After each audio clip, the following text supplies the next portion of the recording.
Bakit hindi pa ginagamit ng mga bangko sa XRP sa global settlement? Yan, sa mundo po ng crypto, marami ang nagtatanong kung bakit kahit may partnership na si Ripple sa mga malalaking financial institutions, hindi pa ginagamit sa XRP sa global settlement. Ayon po kay Skipper sa kanyang video, ang sagot ay hindi dahil sa failure o delay, kundi dahil po sa planadong proseso. Meron pong tatlong mahalagang steps bago maging pangunahing digital asset si XRP sa global finance. Una, kailangan po ng matibay na infrastructure. Pangalawa, integration at trust sa mga institutions. Pangatlo ay ang technological refinement at saka compliance. Ang pangunawa sa tatlong elementong ito ang susi para maintindihan ang trajectory ng XRP sa malawakang adoption.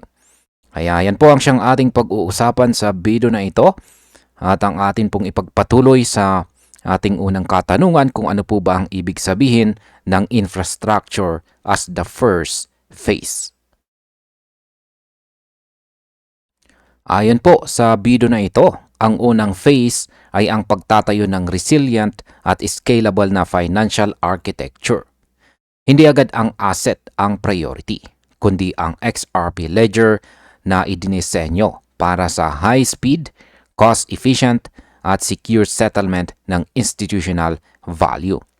Ang system ay kaya pong magdala ng malalaking halaga globally, higit sa typical retail activity. Ang stability at reliability ng ledger ang unang requirement bago magsimulang gamitin ng mga institutions sa XRP. Kaya kahit may partnership na sa bangko, hindi pa ito nakikita sa daily settlements dahil ang foundation pa lang ang siyang sinusuri at pinapatibay. Ngayon ay paano nga ba nakakatulong ang integration sa key institutions? Ang pangalawang phase ay tungkol po sa trust at integration sa central banks, regulated financial institutions, payment companies at iba pang mga critical entities. Ang purpose ay hindi pilitin ang instant XRP settlement kundi i-embed ang Ripple technology sa existing financial rails. Kapag nakapasok po ang XRP ledger sa operasyon ng bangko, nagkakaroon ng familiarity at confidence ang mga institutions. Ito po ang dahilan kung bakit hindi po basta-basta nag-switch si XRP ang mga major financial players. Kaya ang trust building at operational alignment ay step-by-step process para siguraduhin na handa ang lahat sa eventual large-scale adoption. Ngayon ay bakit hindi po pwedeng instant ang adoption?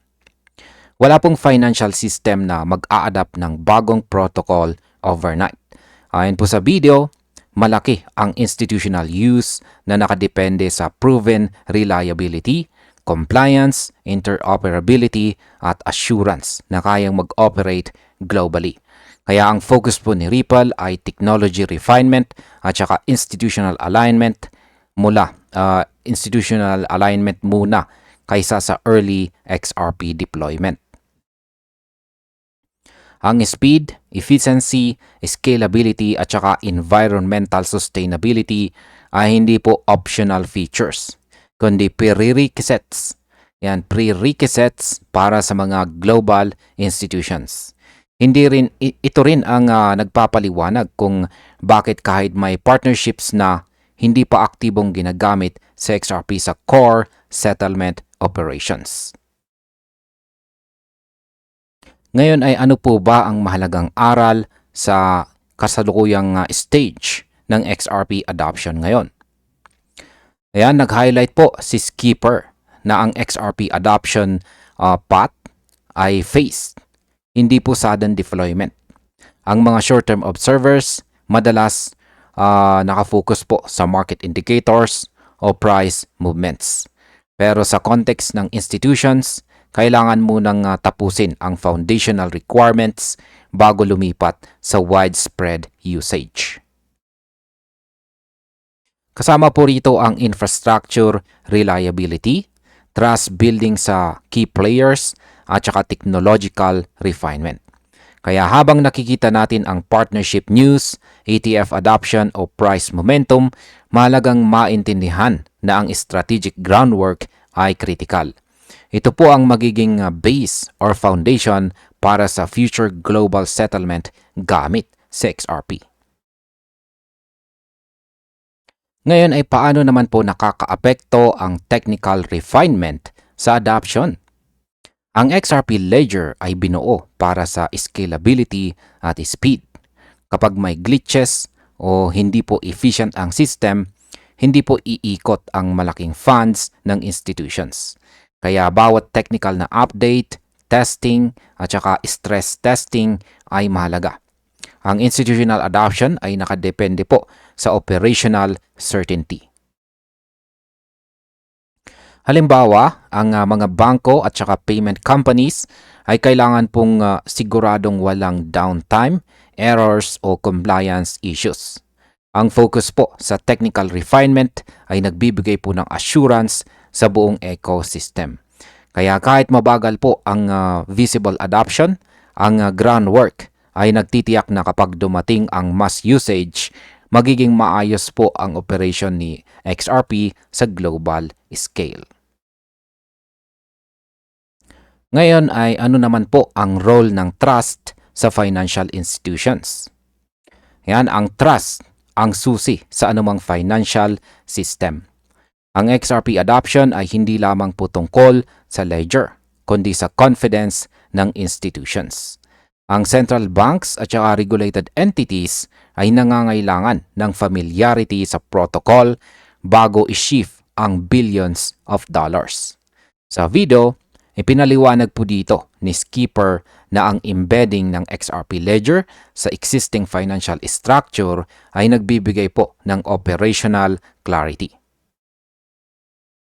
Kapag trusted po ang system, mas madali ang transition sa actual settlement. Kaya ang current stage ay hindi po indikasyon ng failure, kundi isang planadong timeline para ma-secure ang confidence ng mga stakeholders bago kumilos si XRP. Bilang panghuli ay ano naman ang aking masasabi tungkol dito? Ang takeaway kay Skipper ay malinaw. Ang XRP adoption ay long-term strategy. Kapag natapos po ang lahat ng foundational requirements, maayos ang trust at integration, saka magsisimula ang large-scale usage. Ang mga observers na nakafocus sa short-term price o trading activity ay madalas hindi nakikita ang bigger picture. Sa huli, si XRP ay hindi po basta speculative token, kundi bahagi ng mas malawak na financial system strategy. Kapag ang groundwork ay solid, ang adoption ay mas sustainable at malakas. Kaya habang naghihintay po tayo sa next phase, makikita natin ang gradual maturation ng XRP bilang institutional settlement tool. At ayan, hanggang dito na lamang po tayo sa video na ito mga ka-crypto. Maraming salamat sa panonood.